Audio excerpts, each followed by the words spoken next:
Hello. Do you know that saying, or that I've seen it as a bumper sticker, meditation, it's not what you think? I love that. I love it for a bunch of reasons. One is, it's not what I thought it was. And practicing meditation has done some of what I hoped it would do when I started 23 years ago.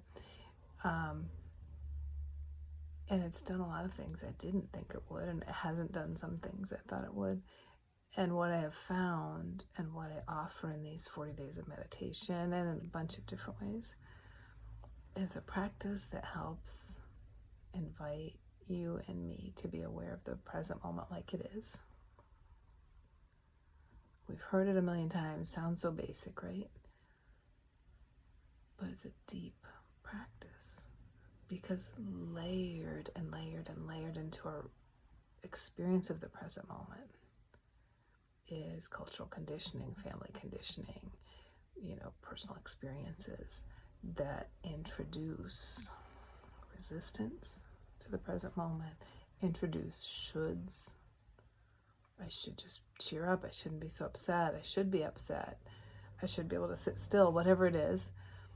Introduces all of that, and we start to notice not purely the present moment. We start to notice all the crap that's between us and the present moment. And with attention and engagement and caring, we begin to notice the stuff that disconnects us to the present moment and just gently allowing it to move out of the way and bring our awareness more directly to the present moment, and then more directly. So maybe we're paying attention to breath and we're being curious. Maybe we're paying attention to a feeling we're having, and we're hitting layers and layers of this isn't okay, this isn't how it should be, I should never have had to feel this way because other people should be different, all this stuff. And then we come into just simple awareness of what the feeling is, right? That's powerful. Awareness of reality as it is. If you want, just go day by day through these practices. They were recorded on specific days with information, like I was probably talking about what day of the week or what was happening, but they're pretty relevant for every day. And so if you want to just listen and go through day 1, 2, 3, great. You might want to just open one and listen to it and see what little nugget it has for you. What I invite you to do is to connect with yourself as you are. Connect to the present moment as it is, the people around you as they are. And it's always tricky to talk about this without talking to someone actually trying it, but I'll tell you, usually if I'm saying, notice your breath, like right now, let it be exactly as it is. There's so many layers of belief it should be different than it is that are totally unconscious, that people are unintentionally trying to deepen their breathing or make it more calm. So I just want to say this. When I say meeting the present moment as it is, I don't mean as it should be, right? When we meet ourselves like we really are right now. Like right now as I sit, I have this sore muscle in my back and I'm feeling it. And to put attention right there, not pleasant.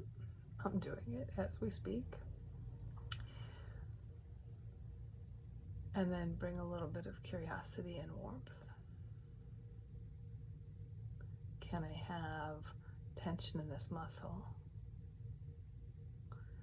And kind of soften all around that. Like I'm not resisting it. Notice the part of me saying, it's not what I want. And still not resist it.